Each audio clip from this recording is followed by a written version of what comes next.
What's up, everybody? It's your boy Ash Redux here, And it's your boy Kiba, aka the Keybladed Assassin. and you rocking out with Critical Zone. So, Yeah. we here for podcast episode number 2. So you already know what Dose. it do. We about to Mm, get into it real quick, and we ain't real gonna keep you here fast. too long today. So, Not forever. not forever. Now, uh, Kiba, you know where I Yeah, gotta yeah. start today. I would assume. Which one you assume? You just gonna stop right there? What's your Uh, assumption? my actual assumption would technically be the brain control, the mind control. That actually is where I wanted to start today. So you're right. So, in Yes. case y'all didn't know, Sword Art Online is coming soon. I've been saying this since like what 2016, probably 2013 when we were still in high school. We old. Sure. I don't know. I don't know, but I've been saying it for a minute. I'm low key hype because this means a lot for one, just tech in general, and you know we both love tech, not Tech Nine, but technology. I love Tech 9. So, so obviously yes, that was beside the point. We love technology and we love video games, and this right here brings them together in an awesome way, but also in a little bit of a scary way, which you know is what Sword Art Online was, right? So, why don't you give your first thoughts on it? Um, Let's see what we're talking about first. all right. So Yeah. the article basically goes into how we already have the technology to control video games using just your brain. So not VR, not AR. I'm talking about that good old Sword Art Online type fashion.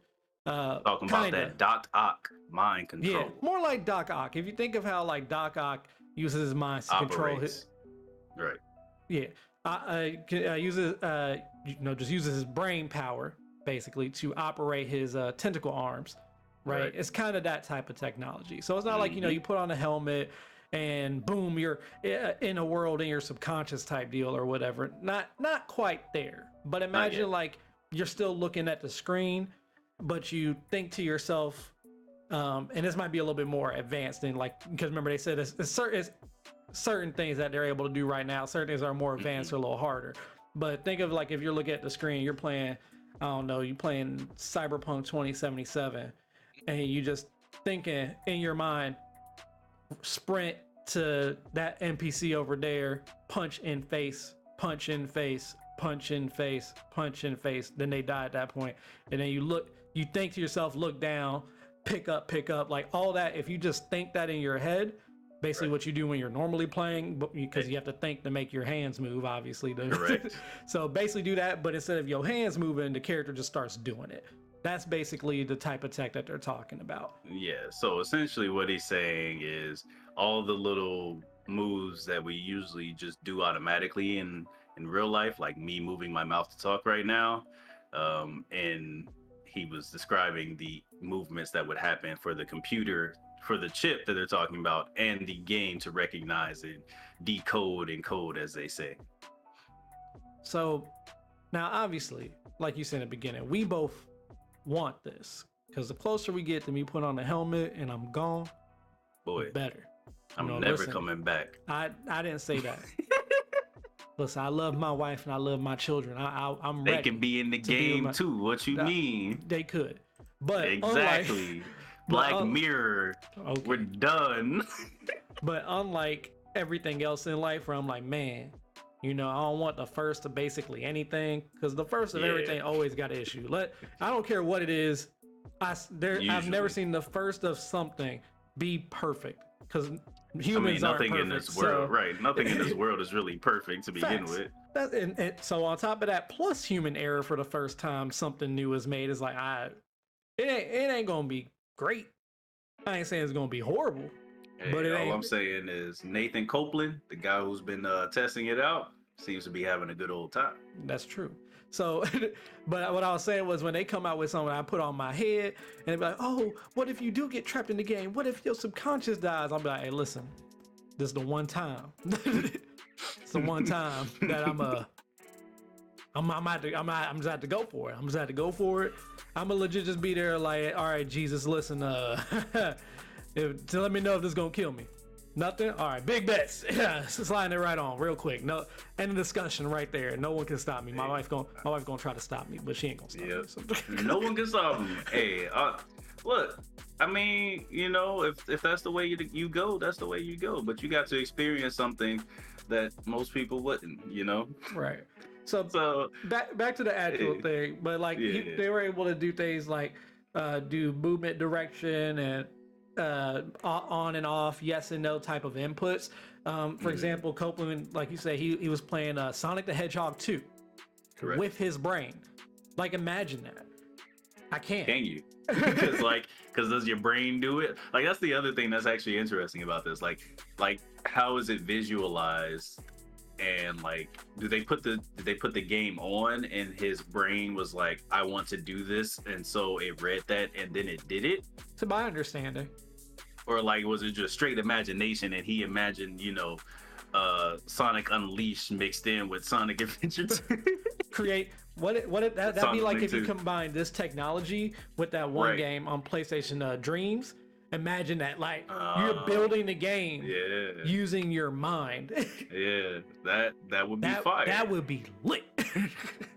Everybody would be making games at that point for real. Boy, them superpowers real in that dream state. But but yeah, so for simple, as I described it, simple, straightforward games that are simple to decode the brain activity are what they're able to do right now.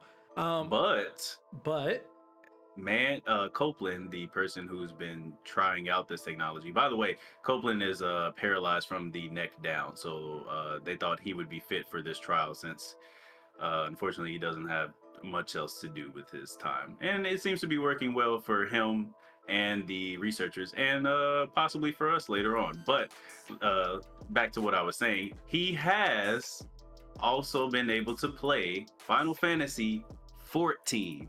14, y'all. If y'all know Final Fantasy 14, y'all know that requires a lot of input. So it's kind of lit. Like, that's crazy to me. Like, Sonic, don't get me wrong, that still sounds hard to me a little bit, like programming wise to decode, but Final Fantasy 14, there's so much going on.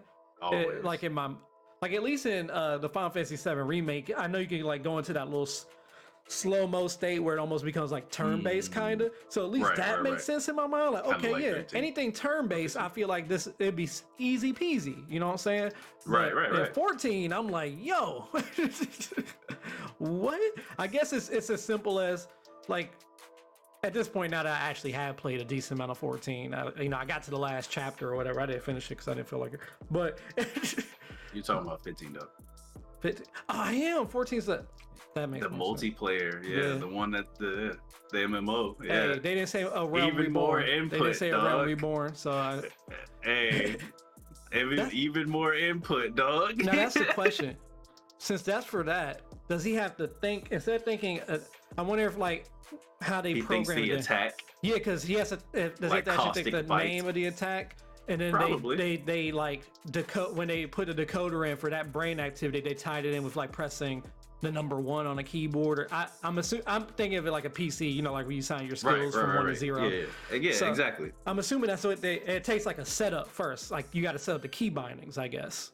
Wouldn't you think? I would assume so. For something like that. But that's exactly. That's why I'm curious, because is it like, I mean, for the game itself, it requires input regardless. I'm not sure like how you could do it. I mean, that's their technology, so maybe they figured it out, but I'm not sure how they would without any input. Like maybe, like you said, they wired it to this phrase or this attack equals this button, which is assigned to that attack.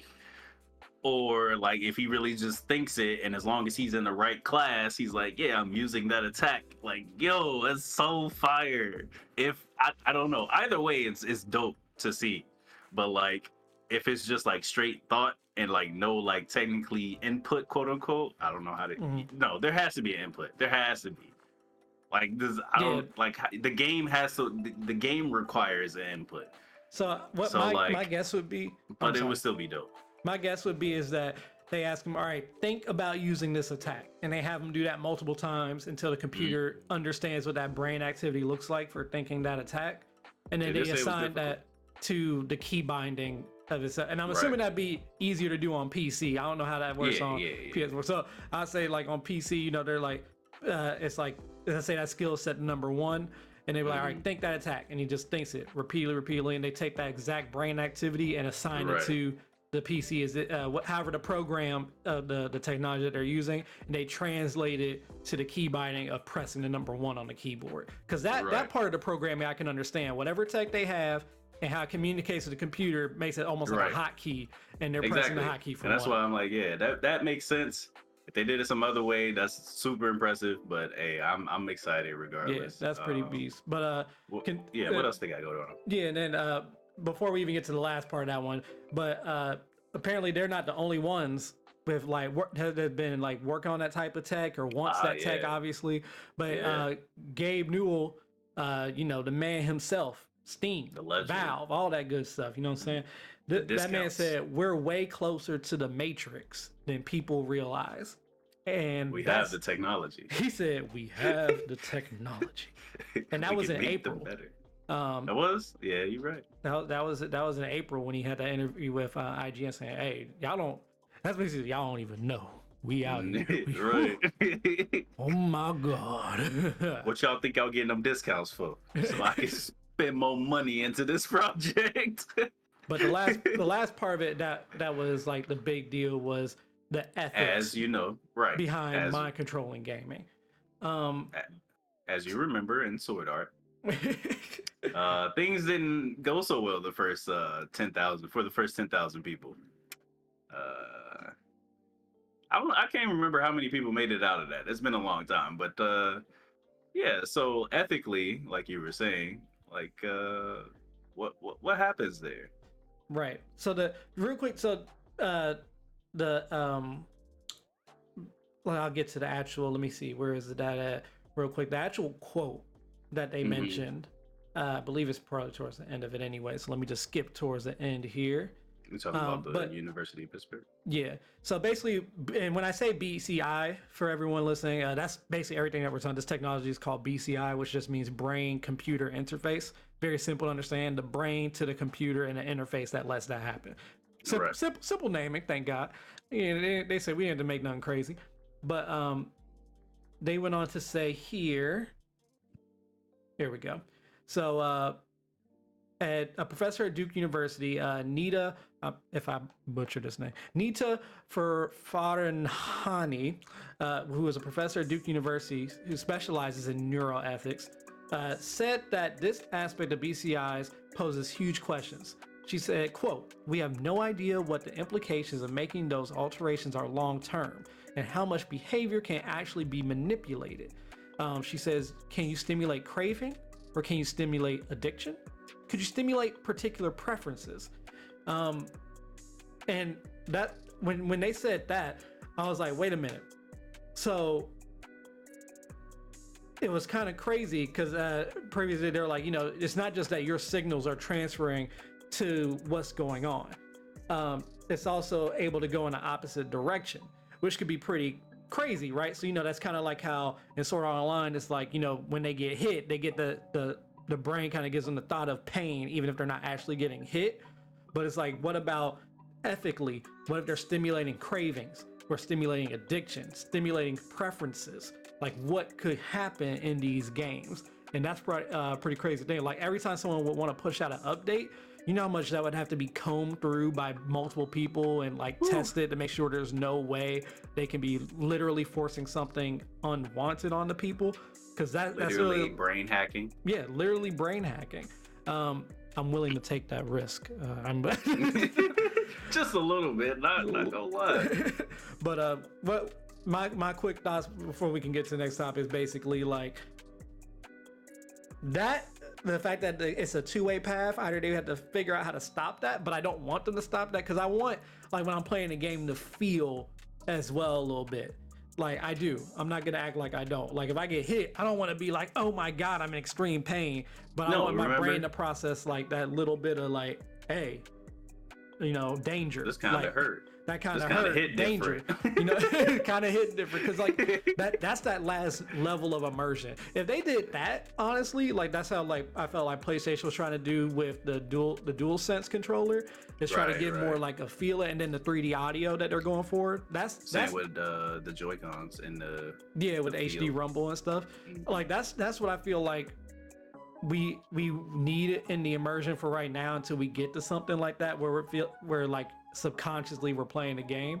That's what I want, is those type of immersion things. So I actually do want that, but I get it. It's like, what if you're playing a game like, what if you're playing, what's that game called, Hellblade? What if you're playing Hellblade and she's literally like the whole that thing like before you start the game, and they're like, you know, play with headphones. Hey, this game delves really heavy into like psychosis and everything, and like hearing voices, because that's what happens to the character in Hellblade. So it's like, what if you're playing that game and they put that in you? That could potentially like mess you up. You Mess know what you I'm up, saying? right. Like that's not the type of game. Like as cool as that sounds, is like unless that's 100%, and I mean 100% guaranteed, when I stop playing that game, I am completely fine. That is scary. You know what I'm saying? And, Like, right. And this is where I bring in the added effect. So remember the thing you're talking about feeling the pain and whatnot, but not like the extreme pain, but like a little bit. Remember in Sword Art, they had the pain levels, and they would normalize them to like level 3 where you would feel it, but you know it wouldn't hurt or kill you. But then like after a certain point they upped it to, you know, 10, where it would feel like, you know, it's actually happening to you. right. And you know that could cause you breakdown or brain damage, kind of like in the Matrix, where like, yeah, you can get hit and stuff and it'll hurt you but it won't kill you, but like after a But certain eventually your point. brain's like, I'm actually getting destroyed, Exactly. and that translates. And that brings in our favorite game, or one of our favorite game series, Assassin's Creed. Oh my god. The Animus bleeding effect. Mm. Mm-hmm. And that's what would probably happen, because even, at least like off the top of my head, even if we are like strong-willed, strong-minded, it is very easy, in my opinion, to see how that could bleed over and have people all. It would make it a problem discerning between reality and the game. I mean, honestly, without our brains being attached to it, people already have problems That's doing true. that. So putting us further in, you know, someone thinks they're Spider-Man, and they don't come back from that fall. Mm. So yeah, it's while I was excited earlier, and I'm still am excited, and you know, risk I might take, but it's in that bleeding effect, because I'm they had it. I was about to say Abstergo. Ubisoft had it. Wow. That bleeding effect would happen. I can't imagine it not, because like there are examples of it happening even when we're not that immersed and just like living everyday life. So be interesting, but hey, gotta be on the lookout, Gotta be on the lookout for the because then you be BCIs. right, and then you be spending thousands of dollars on Genshin Impact and stuff, you know, because you addicted. You know, you take some drugs in Cyberpunk, and you know you be off of it after you get off the game, and you don't need all that. All right. Next topic. Let's get it. EA, Electronic Arts, You everybody's terrible like segues. favorite. I got you a segue. I got you next time. All right, bet. Give me. But give me Electronic Arts, everybody's Yeah. favorite. Everybody love EA all the time. I ain't never All the seen time. nobody not like EA. They never miss. Never miss, boy. You feel me? But so I don't know if y'all heard, but EA just recently bought UK gaming company Codemasters for By the way, $1.2 billion. What's today? What's today? Mm-hmm. Today's the 20th. Hey, of December, y'all. So in case y'all listening to this, y'all know what day it is. I appreciate you. I sure didn't say that in the beginning, did I? Yeah, I know. I'm trash. I'm booty. Rate this 5 stars on whatever you watching this on. Give it a like, follow, all that good stuff. So you can hear our shenanigans. Best podcast ever. So Ever. now, technically, don't get me wrong. This is when this was on the 14th, I believe. But it's basically like one of those things where it's like already set. It's already done. Even though it's not been officially like fulfilled yet, but it's like basically done. Sprint. I mean, no, that's official now. I already get plenty of stuff now, from T-Mobile. But yeah, beforehand, like you knew it was coming, but it didn't happen yet. Right. But because technically, when you read articles, like EA is buying and it's part of a bid or whatever. But literally, EA themselves said when this article came out that it will acquire Codemasters for $1.2 billion after reaching an agreement with the company. So basically, like, I guess they already in agreements and they already both agreed like to the conditions, but it all has to go through paperwork is what I'm assuming. Yeah, legalities. All the legalities. Because you don't just walk into that and just pay money and it's all right, yeah, sounds good. Nobody signs anything. Like, nah, that ain't how it works. But only it did. Basically, so if y'all know who Codemasters is, so you already know EA has Need for Speed, right? And we already know some of the other big players. We got Forza Horizon, you know what I'm saying? We got Dirt. Oh, hold on, I didn't want to get to those. I didn't want to get to those. But yeah, we got like Formula One, Dirt Rally, you know, we got that stuff. But like the main three that usually when I think about, don't get me wrong, those are other like big titles when it comes to racing. But I usually think of Forza Horizon, Need for Speed, and what's that? The super realistic one that people love so much. I always forget it.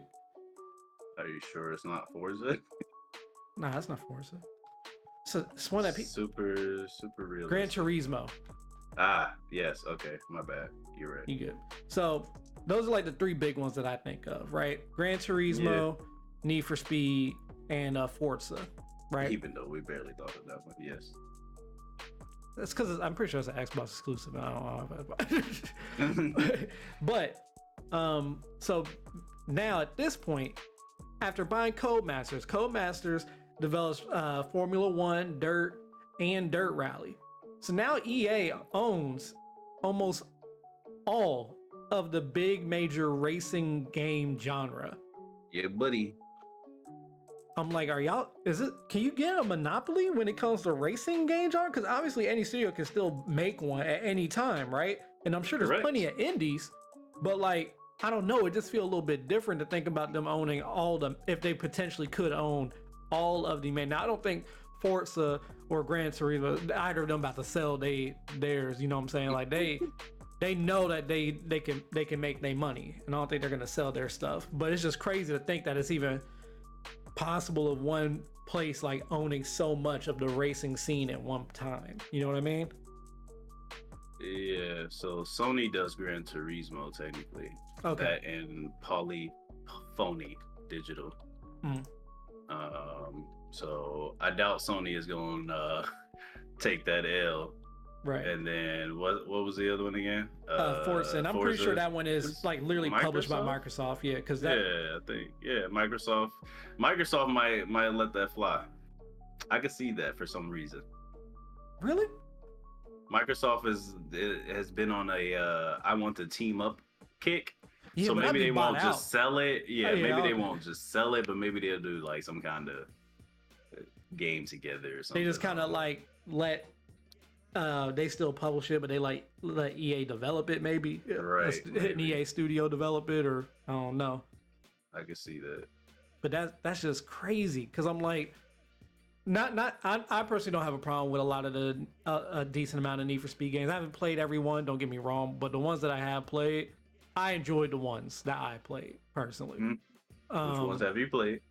Jesus, I'm not going back too do far. Do like 3, yeah. Just do like recent ones. Okay, I played Need for Speed, like what year did that one come out? Lord, it was like the Need for Speed reboot. I think that was like 2015 maybe. I played Need for Speed 2015. Mhm. and then I played Heat. yeah, that was the newest one. I was trying to find the one that was in between. Was it Most Wanted? Did I play a little bit of Most Wanted? Nah, Payback was in between the Okay, I 2015 played a little bit and the, of Payback, but I have played Most Wanted, and my favorite, it was my first Need for Speed. Need for Speed Carbon. That's right. Don't That's the one. don't ever come to me trying to tell me that any other Need for Speed is better than Carbon. I know there's other great ones. I'll never take that away from them. But Need for Speed Carbon. Pop my racing cherry. It's like Mario Kart did, but you know what I'm saying. Yeah, we don't count that. But nah, so it's just crazy to think that I don't know, are they still letting Codemasters still develop these games so that they can still keep their feel? Is EA gonna take on these and like kind of integrate the Codemasters? Because you know they bought the actual, you know, Codemasters studio or whatever, right? They're Correct. acquiring it, so it's under EA. But is EA gonna step in and try to change it, or are they gonna let them just keep doing what they do?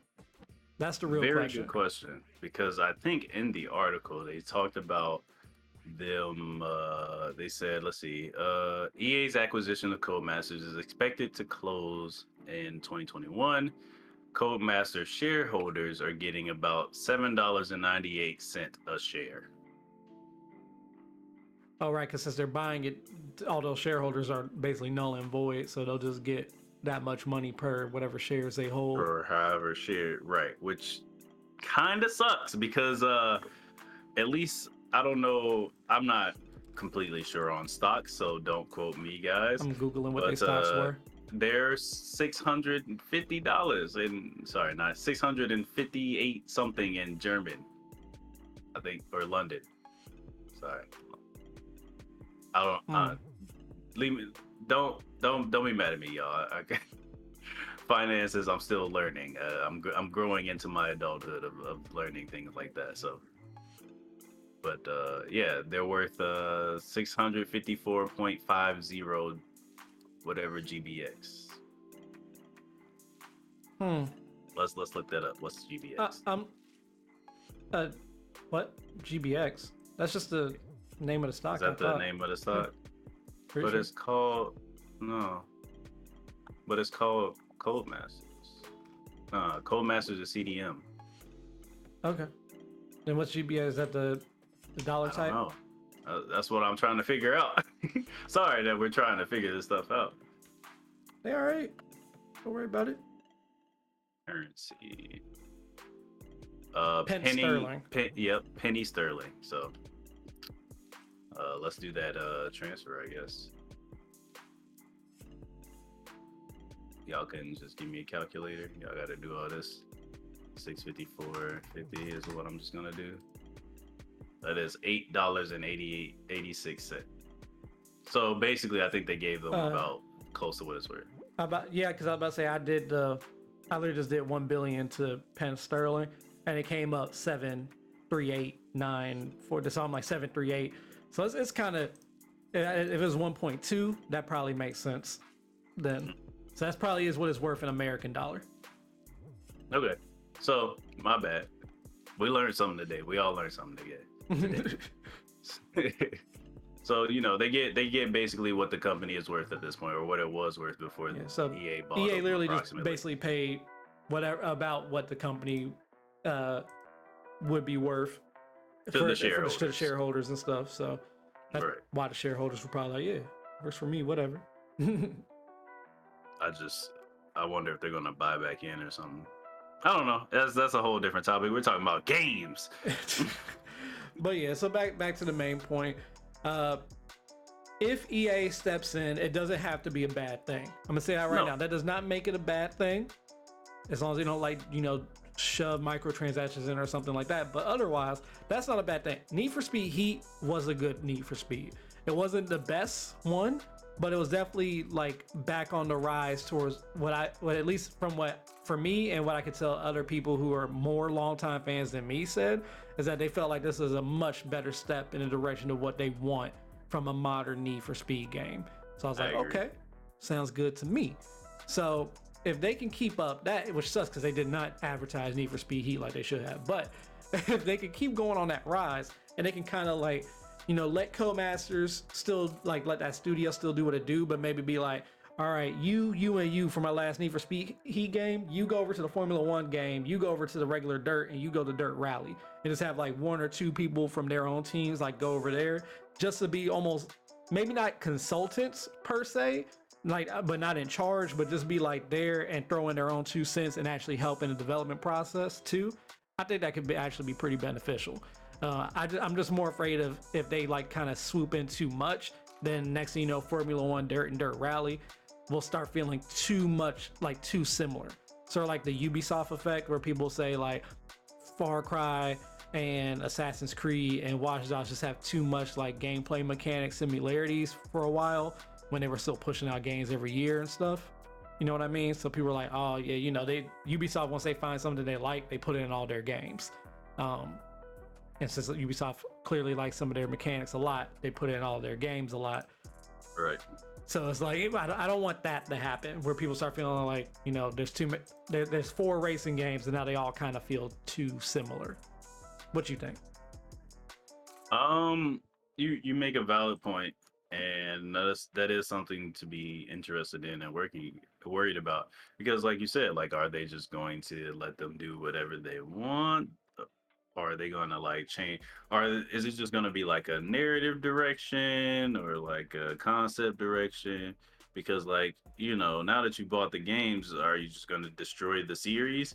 Because when EA decided to remake Battlefront, we know how that went.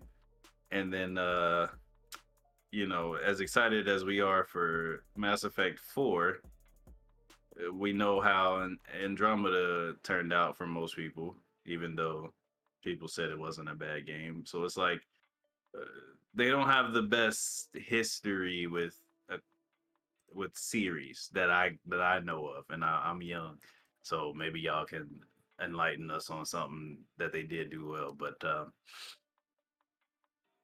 yeah, it's trouble. It's not troubling to see. It's interesting to see because it's like they're like, we're bringing a new era of racing games, but like, what is that going to entail? Right.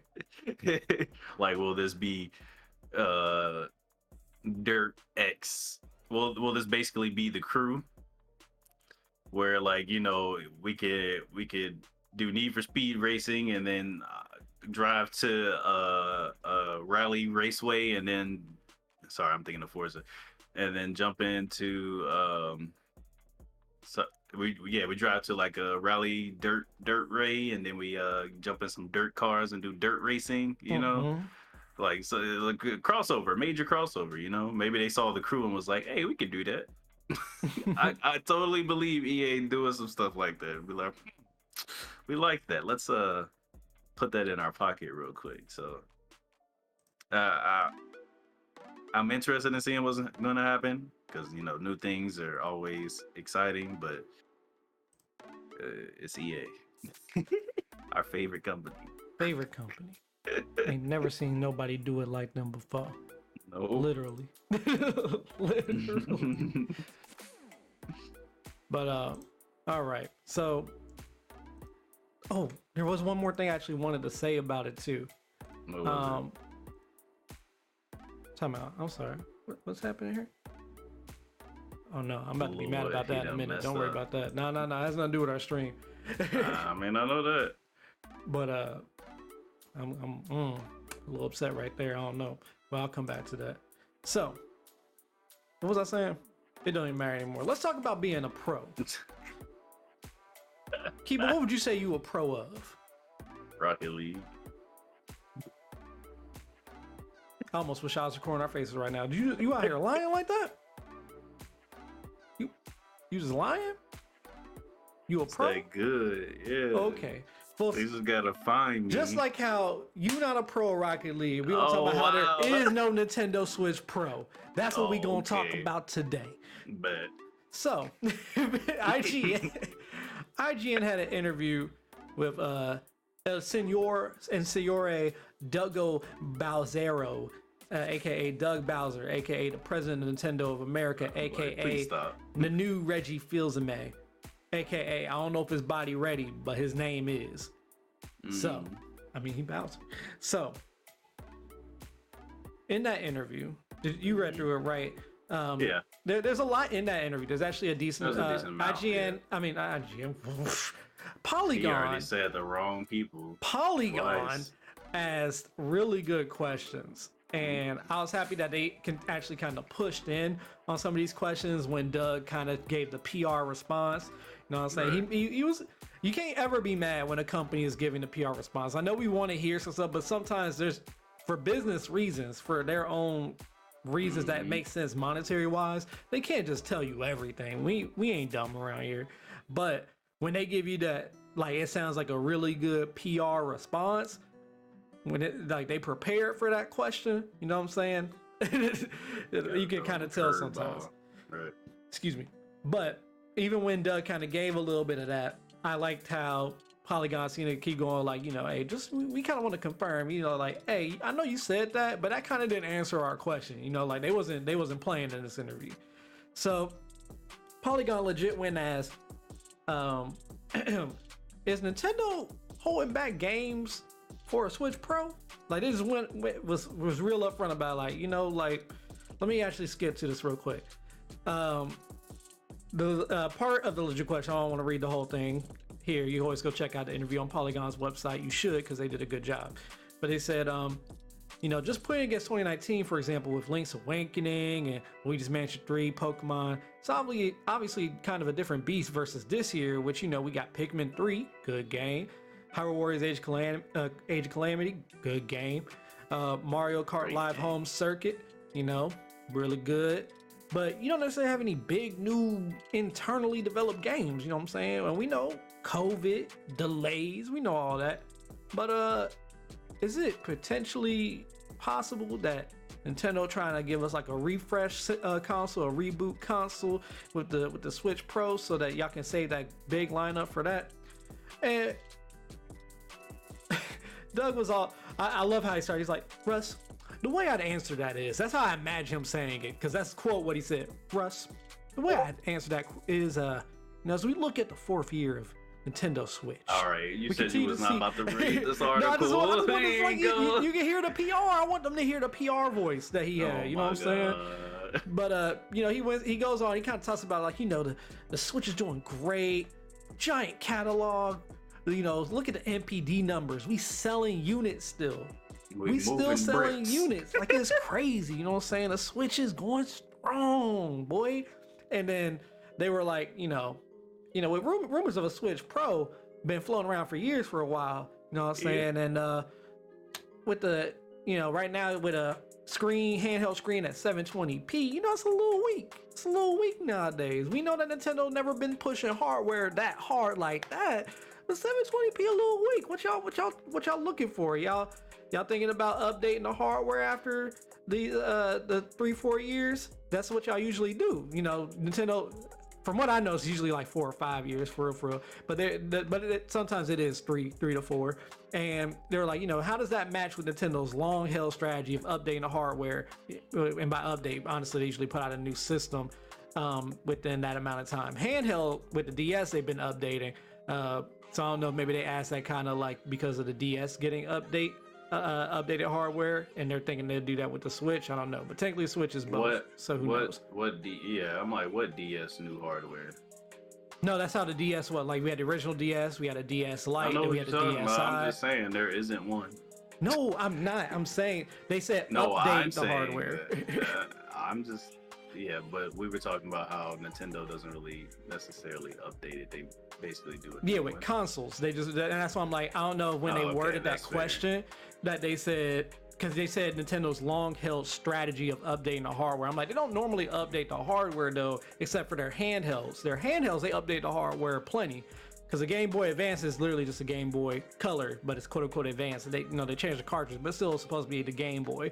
And then the SP, all that stuff, that's technically the same line of updated hardware, saying how the DS Lite, DSi, 3DS, it's pretty different, but it's, you know, technically updated hardware. So I'm like, do they feel like they'll do that for the Switch from now on? Just keep updating it for a while before actually making like a quote unquote Switch 2, I guess. But ignoring that, that's how they worded it. So that's why I brought it up. So they asked that, and Doug kind of goes on, and he's like, saying with the momentum of the Nintendo Switch and the Switch Lite in the fourth year is strong, and we believe we're changing the trajectory of another typical console life cycle. So he kind of said there, like, kind of changed it. He's like, and we will continue for the foreseeable future to really lean into both of those platforms, the Switch and the Switch Lite, and the content that comes with it, because it is the symbiotic relationship that makes the real difference. And it's why Nintendo Switch is so differentiated. And then he kind of goes a little bit more detail from there. But Polygon came back in one more time and said, so I guess that goes back to my question, which is to say, because of the success of the Switch and Switch Lite, does that buy you time with hardware that if it wasn't doing as well, you would need to refresh sooner? So trying to kind of reword a little bit, but trying to get Doug to try to go into the pro a little bit more there. But then Doug goes in like, hey, because of how good it's doing, that allows us to manage the life cycle differently. And that's why he said, like, right now our focus will be on the existing form factors. So basically, Doug said multiple times, like, we are going to stick with leaning on the Switch and the Switch Lite, and that's what we're going to focus on right now because they're doing so well. What do you think about that? I mean, I think it's good because it prevents people from going out and have to buy another several $100 console for the games. Now, I will say that 700. I said several. I'm about to be like 7. Several. The Nintendo put out a $700 console. That thing better be beefy. It's gonna be small, but it's gonna be powerful. But that's anyway, what I meant by beefy. I know. But it's not weird. Because PlayStation put out an announcement earlier this week or last week, because it's Sunday.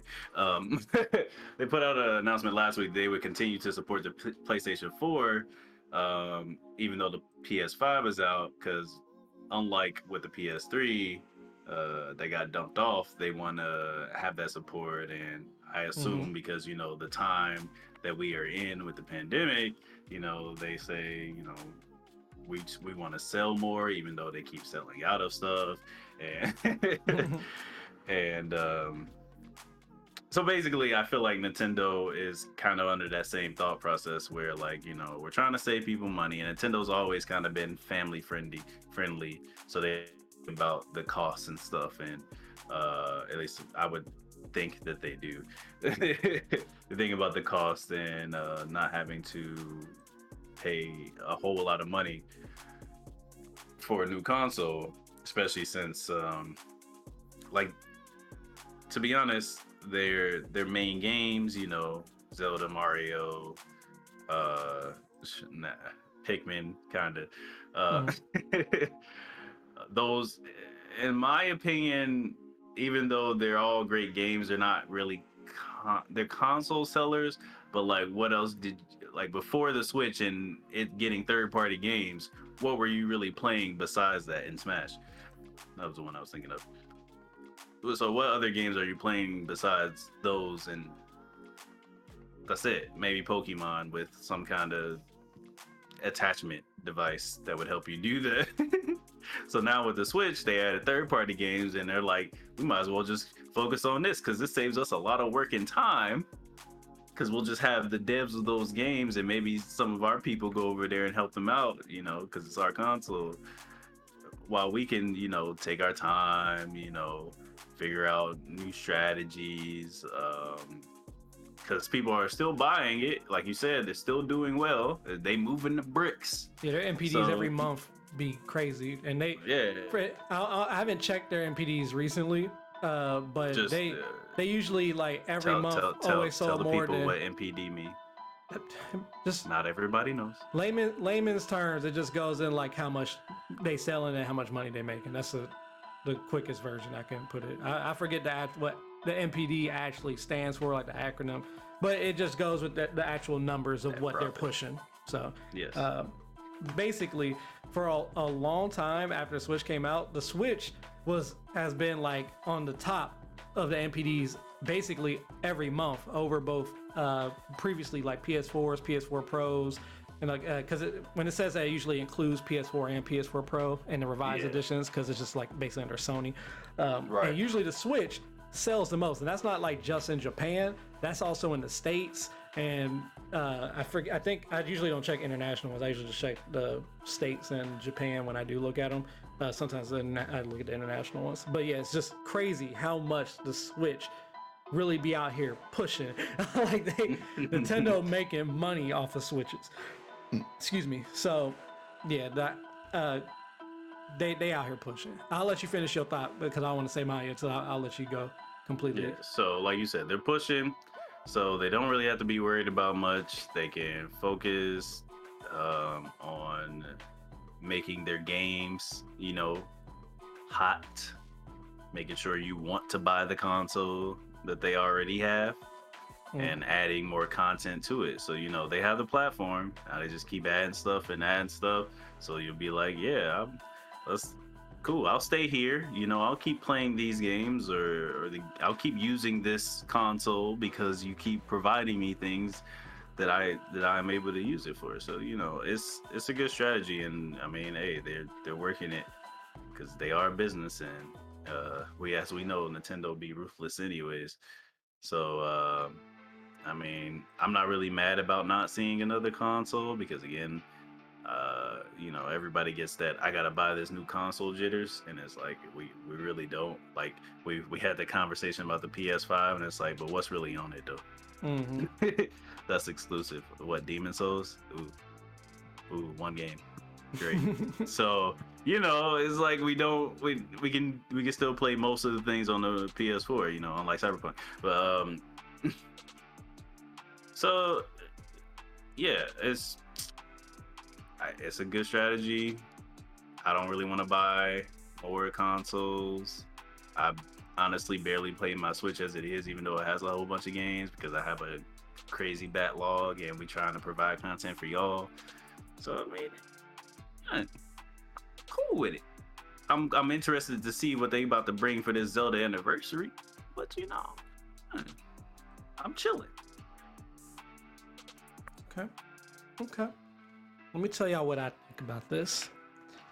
The Nintendo nerd. I think it's hogwash.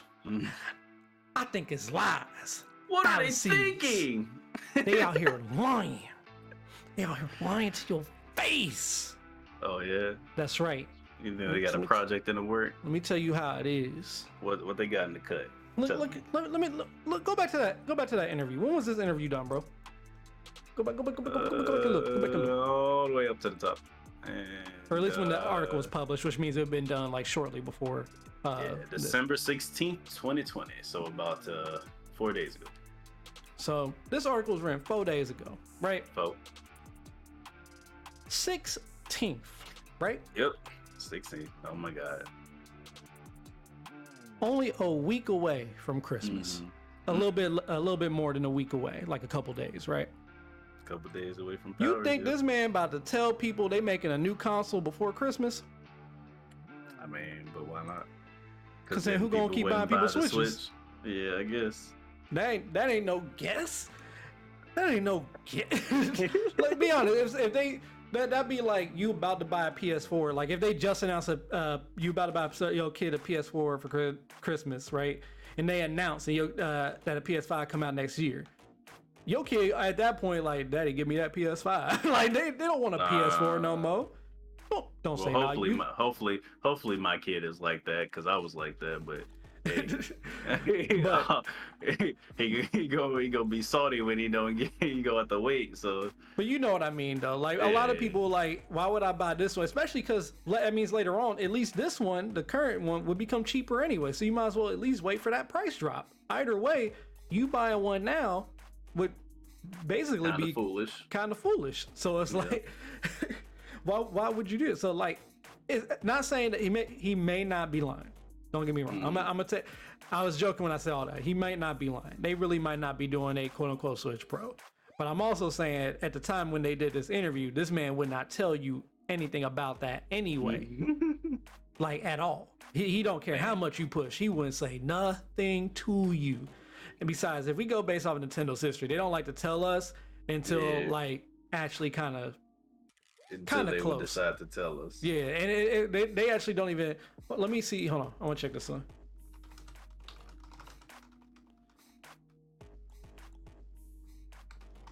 Let me check this out real quick. Yeah, why are you doing that? It's you make a valid point because it's a bad, that would be a bad business model to do something like that. Like, why would you, like, unless you are like these aren't selling that well, so we'll mention the new thing and drop the price of the old thing, you know? 'Cause that makes sense. Right. If it wasn't selling well, you know, you do that to make sure that, be like, oh well, I guess even though the new one is coming out, you know, parents who aren't as wealthy in the pockets could be like, well, we'll get you the old system because, you know, that's how my life used to be.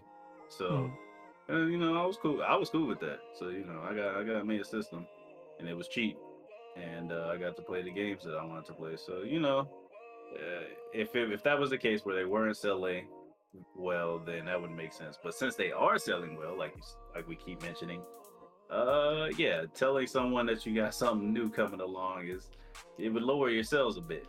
Will people Right. still buy it? Sure, but it'll probably be less of a uptick, I guess. Is the word I want to use. Yeah, that's right. And here, I got what I was looking for. Yeah, Right. I figured you did. I know how to So, stall. if we go back, Yeah. the Nintendo NX system, you know, before they had the name, Yes. that was announced in April of 2016. Now that Okay. technically doesn't count as a real announcement because there's no name, there's no nothing, right? It's just like that doesn't say we're working on something, but Alright. and technically you, but it's still enough. So I'll count that as the first announcement. But April, Right. that's when they actually announced it. So if anything, I feel like one, they wouldn't say it until next year after Christmas, and somewhere in April line. So they said Right. NX in April. They didn't have any like price, any release date type deal. Nope. This, None of that. hey, we making something. We gonna call it NX, and that's the only reason shooting why I that said next that I don't count it as like a for real thing, just because everybody knows, and like the guy said, 3 to 4 or 5 years, Nintendo is gonna push out a new console. Like everybody, that's the formula. Because the Wii U launched in like 2012, and then the Switch came out 2017, legitimately 5 years later. Like we know, we know it's coming. But so they said that in April, and then in go back to it. It was in. That's not the one I wanted. Here we go. Just need to run. So they announced that they were working on one in April 2016, and then October of 2016 was the official announcement of Nintendo Switch, right? So they went from April 2016 to say we're working on it to October. Hey, this is what it's called, and it's going to be out in March next year. Now they were able to do that before Christmas because at that point the game that's supposed to come out next year, and they've already had 4 years of selling the Wii U. Okay, so it didn't matter if they announced it and the Wii U was a failure commercially. So it really didn't matter for them to do that. You know what I mean? Exactly. But like I was mentioning earlier. But you can notice how their first announcement of we're working on something was the same year that they officially named it, gave price, and showed it off and said when it was going to be officially released, which was within 5 months from then.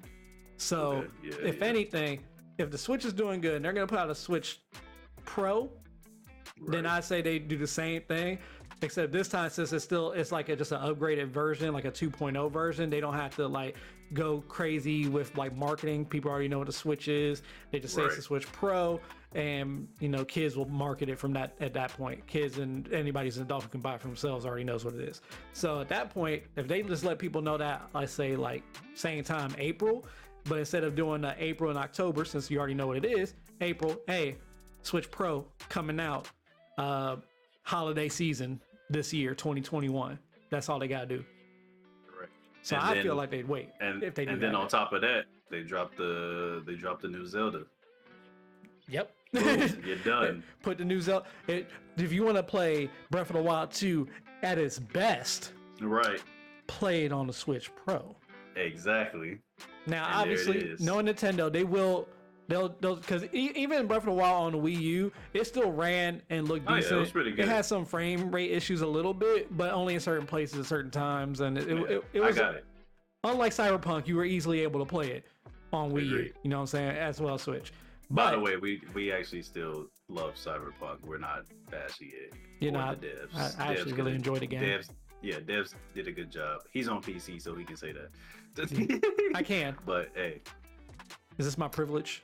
Is my privilege showing? yeah, it is. Oh well, too bad. Dude, just cover your ankles. If they Anyway. if they didn't buy a PS4 last gen and didn't spend that money to buy a PS5, they could have built a PC this year. They all right. Stop. I'm just saying, the people who bought the PS5, they Stop. could have not bought that PS5.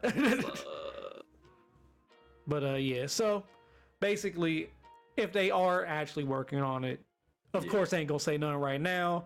I'm glad that Polygon tried to push it, but it wasn't finna come out. And when did the Switch came out? 2017. It is a little early. Like, if anything, I would say this is the midlife, because yeah, it came out March 2017. It's only been like 3 years and some months. I don't Barely, think they would make a new console yet, so it is possible that they won't do it, because the Switch actually had a refresh. Remember before, when I had to sell my Switch and I was hoping I would have had Yes. another one by now. There was technically, it wasn't like a real refresh. It's just that they updated the chip that they were using. Right. And Kind then of make like when the PlayStation changed its sensors. PlayStation 4 changed the sensors to buttons. It's kind of like that. they did I think that. they also, yeah. What? Remember? Yeah, the one we have has the sensors. Yeah. People who bought one later has buttons, and it's What? still the PlayStation. It's not the Pro, What? but and I think it also got a capacity upgrade to 1 terabyte. Excuse me, I'm looking up a picture of this PS4 with buttons. That's almost type in with buttons. Yeah, go ahead. But anyway, so like the Switch apparently has a storage capacity of 4.5 terabytes. One of them does. I don't know how you get that, or if that's just expandable storage. But if it comes with that base, that's crazy. Because no other console has terabyte storage. Mm. But so yeah, like you said, that soft reset. I don't know. Maybe it'll do.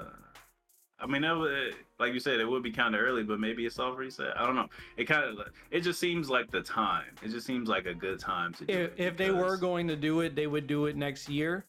because of Because what we already said with the Yeah. formula and stuff, but then also.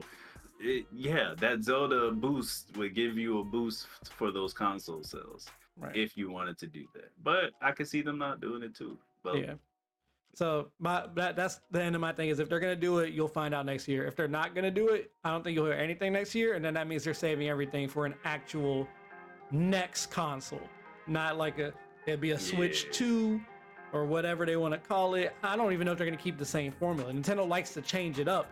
It might not Always. be a hybrid system anymore, and they really might start making the hybrid system of the Switch become the new handheld, but you can still use a home console, but then make a purely home. That was the other thing. Some people said maybe the Switch Pro would just be like a purely home console version, where, and since all the integrations would be into actual, like, doesn't have to be a mobile system, it'd actually be stay at home. That way, it's not just that you put it there, then it's able to output at 1080p using USB-C and extra fan power to keep it cool or whatever. It's just going to be default in your house and whatever, which I can see that potentially.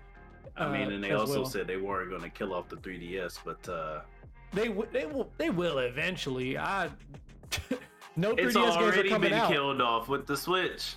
I'm sorry. No, I mean, no games. They're not making games anymore on it. For real, so- Exactly my point.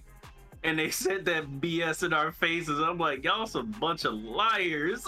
Like, y'all not even making games for 3DS anymore. Get out of my and face. no third parties are really doing it that much either. So it's like, Exactly. maybe they meant that. Maybe they meant we will keep the DS. We'll keep making 3DSs because third parties might keep making games on it. It's like, oh, Nope. the money at the That Switch does now. not happen. The money is at the Switch now. And there's no, yeah. So like, DSs are still cool though. Like, I mean, if you still got the They're- games on there, they're great.